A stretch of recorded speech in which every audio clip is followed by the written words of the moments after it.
Welcome to the BTA Podcast. BTA, the voice of business travel. Hi everybody, and welcome to the latest edition of the BTA Pulse, the podcast series where my good self, Clive, Wratten, and even better self, Andrew Clark, chat about what's been going on in the world of the Business Travel Association. That could have been AI, that Clive, couldn't it? You could have just slotted my name in with an AI voiceover there.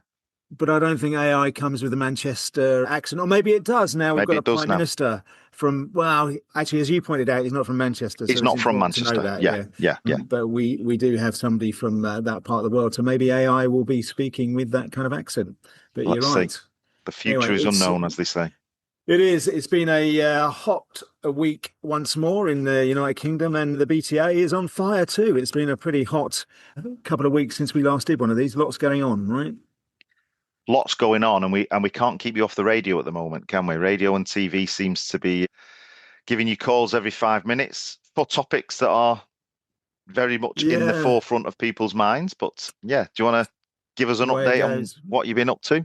A bit like you, face for radio. And yesterday was good because I obviously really hot property because I got the 0520 slot and the 2250 slot. Nice. So, but the 0520 slot is Wake Up to Money, right? That's the Wake Up to Money program. And for those that don't listen to that, it is quite a good program. I often listen to that only if I'm awake. I don't specifically listen to it on purpose, but if I'm awake, I will do. And sometimes I'll listen to it on BBC Sounds Catch Up. But it's a really good, informative program about what's going on in the world of business. Yeah, I have to say the guest on before me was talking about the trials and tribulations of farming right now and the weather, and it was a really good listen. I have to say, listen to it. But anyway, I was fortunate enough to go on there and talk about Heathrow, well, not just Heathrow Airport drop-off charges as a result of our colleagues at the RAC who come at it from a motorist perspective, putting out a piece of research over the very high increased costs of drop-off fees. I guess as we're heading towards the summer holidays, it's very relevant. So given we come at it from the traveller's point of view, we're fortunate the media wanted to hear our views. And so I did a couple of bits on the BBC yesterday, and I did a bit on Sky News, which is actually not out yet. They're doing a whole piece on drop-off charges, including hopefully somebody from airports making some comments as to why they see them as an important part of their revenue stream and also travelling public. But I do find it generally interesting just what kind of response this creates in the public. I mean, I don't know if you listen to the Radio 5 piece, the presenter was reading out all the texts that were coming in, and everyone from the public, whether they're a business traveller, leisure traveller, or a taxi driver, is just saying it's just not right. But so it's good to get that promotion. But equally, I have for the first time had an airport CEO reach out to me and ask me tell me, I should say, to stop the campaign.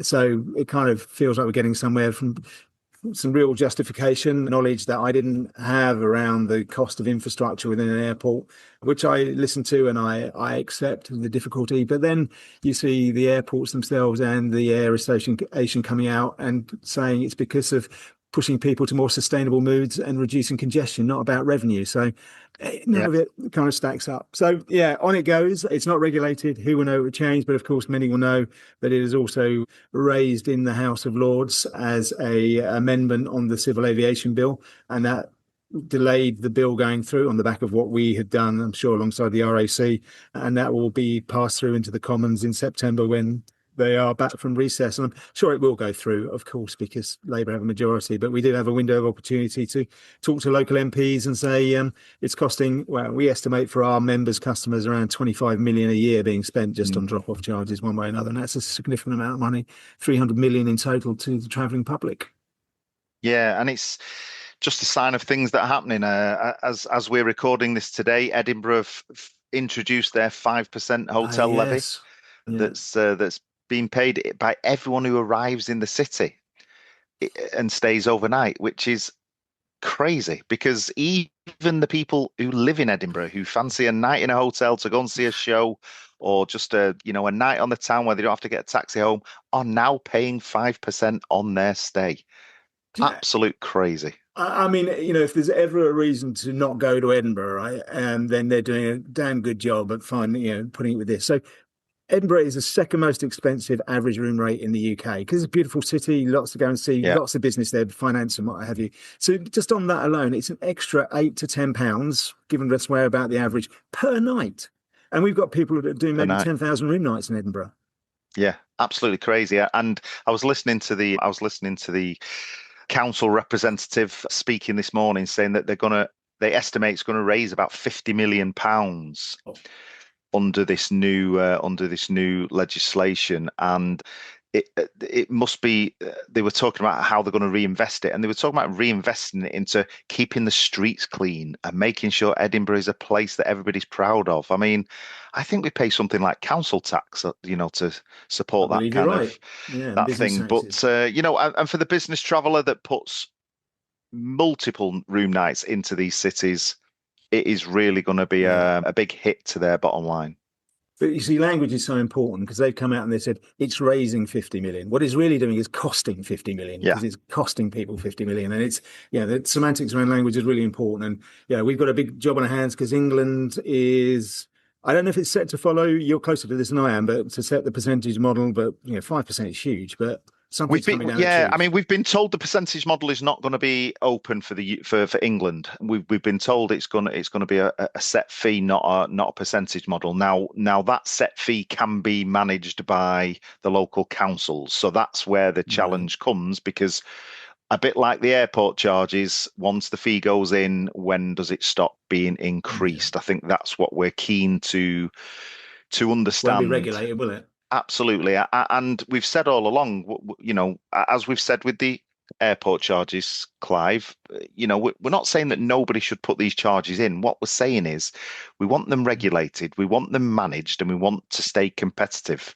across the international stage, because the UK is becoming extremely high tax-wise for people to visit and do business in. And that's where we really struggle with understanding why some of these are being implemented. Yeah, and that's a really fair point. I'm getting challenged as why we're fighting on these numbers and the parking charges, particularly from this specific airport CEO. And, what he fails to realise is that from a business travel point of view, you have highest APD, which I'm sure they support and getting reduced. You have the hotel levy, you have VAT at 20% on everything in there. And then, you have things like drop-off charges on there, which, it just adds, put all that package together. And you're talking with APD, if you're doing an international flight, potentially, £300 before you even start the cost of the trip. And talk about damaging our own business and income business is terrifying. But that's our job, right, as the BTA. Absolutely. So should we look at brighter points? Let's do that. Yeah. Let's do that. Let's move to brighter points. Let's not talk about the government then. Let's move on to something else. Conferences. We've had a few conferences over the last few weeks, haven't we? Yeah, we've been wrapping up our H1 program before we go into our own summer recess, which is just around the corner from events, at least. Yeah, so we had the sustainability conference back at the 14th of July, which was the first one really done in this way, where it was about sustainability, but formed by a Planet Plan Council rather than it being a Planet Plan conference. So, I moderated most of the day and really enjoyed the conversations because it's not my area of expertise. It's clearly something we're involved in a lot of time, but hearing from those that are in it every day was good. Particularly enjoyed chatting to 3 from the buyer community, hearing what the expectations of the company. In fact, one wasn't a travel buyer, one was their sustainability director, who was saying, looking at it more holistic across the whole of the organisation that he worked for and how travel fitted into it. And it really is top of their priorities. And I think all of our members and partners in the room, we had over 60 in the room, were really interested in hearing from each of their 3 buyers' perspectives. Yeah, so it was a really good day. I had a long chat around meetings and events and sustainability and that, because it's a big part of what our members do, and something we're focusing as an association on a lot more is the events and meeting side of the business. And as always, the kind of British Airways did an update on the SAF situation and how they're accelerating, and how the aviation sector in whole is accelerating across that. So all of the things that you do, but we also threw into it ESG and did some bits around it. Accessibility was another subject close to our hearts at the BTA, and understanding how that part fits into a sustainable program. So really good day. I think everybody, the feedback, as always we do to make sure it was worthwhile, is pretty positive. Yeah, and as you say, we move into the kind of recess space where we don't have any face-to-face events over the summer period. We allow people a bit of breathing space and a bit of time to spend with their loved ones and families, hopefully. And then we come back in September, and it's a busy few months. We've got our mobility conference that has just started to take shape. Really important one, I think. Accessibility and inclusion has really kind of came to the top of the fore in the mobility sector over the last 12 months or so. Sustainability is also going to sit there, but there's a lot of regulation, enforcement and changes and government impacts. Obviously, everybody will be aware that the UK government is going to enforce a pay per mile on electric vehicles from the 1st of April 2028. And that's Tell me a bit more about that, because it's kind of passed me by a little bit. So what is it? Do you know what it actually means, that in terms of pay by mile? Yeah, so fully electric. Obviously it says what it does, the can, but that says what it does on the every tin, mile you go, how the hell do you pay for it?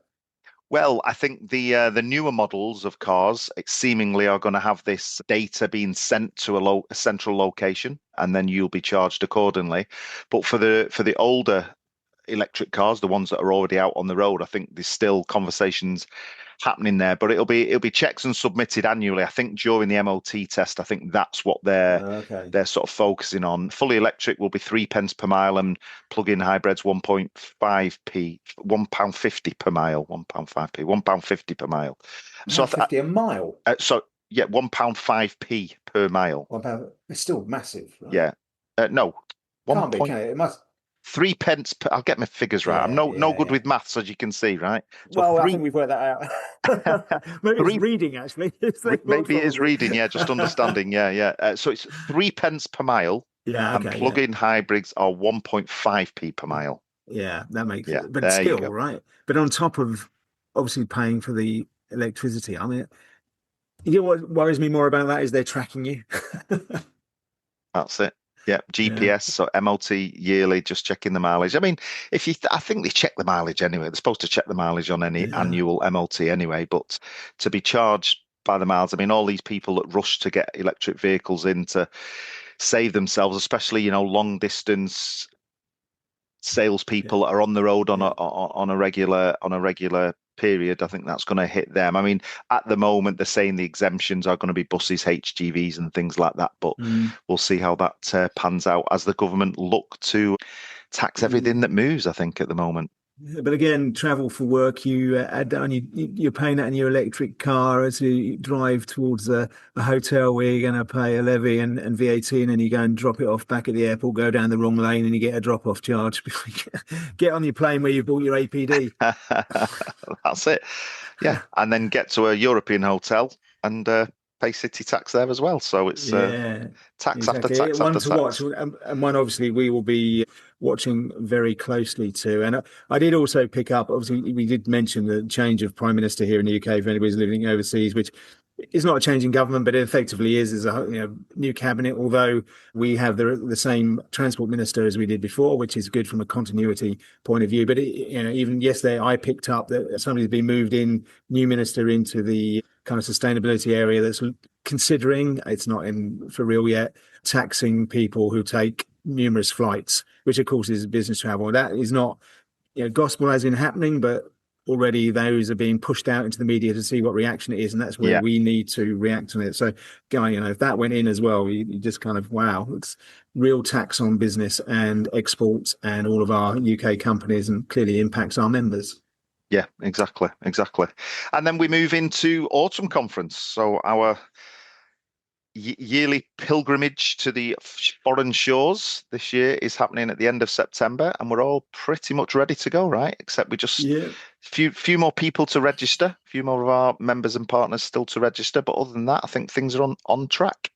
Yeah, it's going to get into that bit now where you kind of realise it's very close on the horizon, but we're up on same, if not a few more numbers at the same time as we had last year. So we're looking to have probably 160, 170, maybe even 180 there, which is kind of where we pan out for 2 days of some really great content. In fact, this morning I was having a chat about one of the sessions, which is going to be on AI, without giving too much away, and it's kind of fascinating, and I'm looking forward to that already. We haven't even finalised quite what it's going to look like, but that's just one insight into what we've got coming. But if you haven't registered, we have some good value deals if you want some extra places out there, but they are few and far between and getting less and less as the days go by. But yes, lots of planning to do. Great. And then we've got the final one, I suppose, still sort of raising its head now and again, is the old EES and traveling in and around Europe. You're about to experience that yourself over the next 24 hours. Yes, I am heading off for a bit of a break into Europe, and I will discover the delights of Athens airport entry and exit system tomorrow. And I will be leaving from Croatia's entry and exit system because I'm going into one country and out of another. And I have experienced Croatia before, and it wasn't the best experience. Beautiful country, so it will never deter me from going. But yeah, hopefully we'll see what it's like. In fact, I just did a podcast with Aviation Weekly, I think it was, asking for an opinion on it and for the summer. And our position is very clear. I think here is that if it's a problem, it should be suspended because it's just creating too much of an issue. But yeah, I will experience looking forward to a bit of a break in Europe, other than the passport experience, obviously. Yeah, and what's interesting, Clive, is that a lot of these locations that are experiencing the issues, you would say that some of them are leisure destinations, but as we've discussed many a time on our chats, we do have a lot of business travelers. And the thing with some of the business travelers, some of them are going on for onward flights. They're not just, it's not just about the destination you're going to and from. It's onward flights, it's connecting flights, and that's really important for the business traveler. They're made, and any delays in getting through any of these security checks is potentially harmful for them doing business. Cost money and time is money. So I absolutely agree. Connecting into Europe and pass through a real problem. And it, as I say, from my point of view, and as always, you only have the view that you're aware of, which may not be the full picture, but it seems bizarre to me that they launched the system without it being fully end-to-end tested, which is in the media as saying that's pretty much the case. But anyway, we are where we are. The news is that ETIAS, which is stage 2, which is the kind of like the e-visa piece, sounds like it's being pushed back because you don't want to load that on top of EES that's not working. But correct. I don't think, other than a report in the Financial Times, which was kind of talking that it was, we've seen any official communication from Brussels to say that's the case. But others may know differently. But no, we haven't, and we're very close to the team over at Department for Transport from the Commonwealth Office. They're keeping us updated, and I think their next review of this is going to be mid-September to see how the summer months panned out and where the sticking blocks were and if any changes need to be made. So I think a decision will probably be made at that point. Yeah, absolutely. So we're not going to have a quiet summer for sure, because whilst there is recess in Parliament, given the changes around, there is a lot going on, and we need to be ready to run in September and make sure we're doing what we need to do for our members and their customers on that. But along with the planning for the conferences, so lots to happen as I fly off. And I think you're away. I think we've got one more recording of this before you head off away. So maybe we'll save what you're up to, because you're not going to have to suffer EES where you're heading to. Perfect. Yes, that sounds great, and I'll give you an update what's going on. Provide I'm hopefully fit to travel by then. I'll be fine. End of the month. Oh, of course, yes. Yeah, you kind of the war wounds will be healed, fully healed. And, yes, exactly. For those we said, we will be comparing scars at the autumn conference if anybody's interested. But one last thing I want to talk about, which I didn't know if you knew this. It took me completely by surprise that the Commonwealth Games started in Glasgow this week. I had no idea. Did you know about that? I did because I was trying to find watching on BBC this week or over the next week, but seemingly the BBC did not get the rights to it, and it's gone to TNT Sports this year. You can get catch-ups on Channel 5 if you wish to in the evening, but to watch it live this year, you have to watch it on a pay-per-view type subscription. How disappointing is that? Yeah, and it's a slimmed down version. There are only 3,000 athletes here in Glasgow this year compared to normal 4,000, and there's only 10 events.